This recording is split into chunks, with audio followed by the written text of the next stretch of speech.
Guys, magandang gabi po sa inyong lahat. Mayroon pong prediction si kaibigan sa inyo.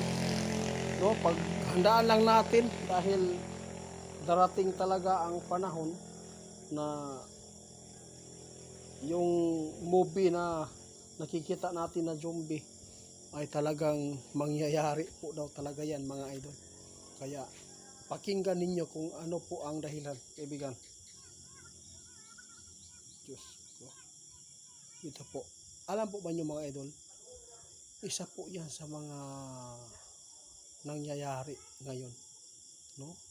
Marami po ang nagpaabot sa atin na mayroon po mga lugar na may mga zombie na, no? Pero sa ngayon, mga idol, hindi pa, dahil bago pa lang tayo nalinlang, dahil po yan sa mga medisina, mga idol, no, na inilagay po sa tao. Kaya tandaan natin, mga idol, hinulaan ni kaibigan, darating daw ang panahon na mayroong pong mangyayaring zombie. Sus. Paano na lang, kaibigan? Ano kaya ang panglaban namin dito? Kung talagang mangyayari man ang nakikita ninyong zombie. Tama ka. Oh, para hindi kayo ma-zombie daw, mga idol, huwag na kayo magpapalin lang. Babala ngayon ng ating kaibigan. Hinulaan po ng ating kaibigan. Binigyan na po niya ng prediction. Ito, na talagang mangyayari sa darating, sa hinaharap. Mga idol, nakakakilabot. Paano na lang kung may mga kamag-anak tayo nagiging zombie? Pag kinagat ka, tapos magiging zombie ka, ano pa ba ang mangyayari? Dahil yun sa mga kagagawan po ng Diablo, mga idol. Kaya tandaan natin, hindi po tayo pwede na lahat na lang po ng gusto nila na pakisamahan natin at magpapalin lang tayo para lang sa ganitong klaseng ginagawa nila. Tama ka. Isa po itong aral sa atin, mga idol. Alam kong napakarami pa ang hindi nalinlang ngayon. Tama ka. Alam po ba niyo kung ano pong dahilan kung bakit tayo magkaka-zombie?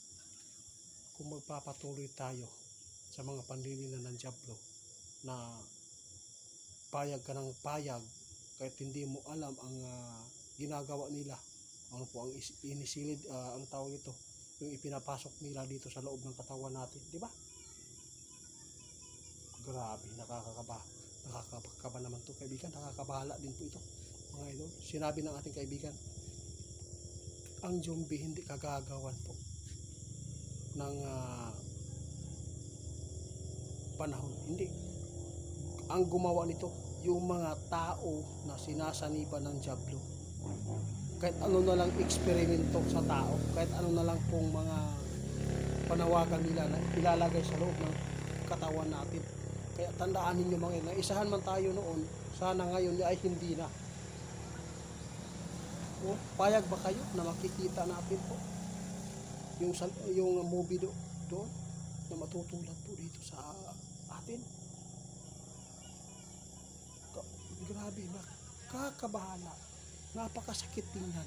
Dahil po, mga idol, nakita ni kaibigan na ganyan po ang hitsura natin, kasi po yung mga medisina na inilalagay po sa atin, kung magpapalinlang pa kayo. Kaya tandaan ninyo kung ano man ang mga panawagan niya, hindi tayo pwede agad. Salamat ninyo, salamat po. Grabe, mga idol, ito po ang babala ngayon ng ating kaibigan. Kung gusto mong hindi ka magiging zombie, huwag ka agad maniniwala kahit saan kang ahensya nagtrabaho. Kung may mga, kahit sabihin man nila, kung hindi ka papayag sa gusto namin, i-fire out ka namin sa trabaho, tatanggalin ka. Kung hindi mo tatanggap yung para sa'yo, sayang sa tagal mo ng serbisyo dyan. Yun lang po ang dahilan. Mas piliin mo, mga idol, ang hindi magpalin lang. Grabe si Rinyo, mga idol, no? Nakita nila ang mangyayari sa hinaharap. Talagang magkakaroon. Dahil po yan, mga idol, sa galaw po natin, dahil sa mga ipinapasok sa tao, yun po ang mangyayari. Yung galawan, yung hitsura natin sa Chumbi. Kaya maraming salamat mga idol. Hanggang dito na lang mga idol. Lagi po ninyong tatandaan mga idol, ang mga babala ng ninyo ay kadalasan nangyayari lahat. Yun po ang totoo. Abangan ninyo mga idol itong pinag-usapan natin na zombie. Mangyayari yan mga idol. Maibalita yan mga idol. Pero sinabi po ng ating kaibigan, magmula yan sa ibang bansa before po dito sa atin. Mga idol, magandang gabi. Good night sa inyo. Yun lang. Hindi tayo pwede magpapalin lang sa sunod. Kahit ano pa ang kanilang gusto na ibigay po sa ating pamilya. Kahit ano pa ang kanilang ang tawag dito.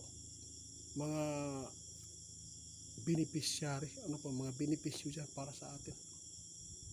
Kung papayag ka sa kanilang gusto, wag. Dahil unti-unti na sinisira nila ang kalikasan at ang mundo natin at ang tao.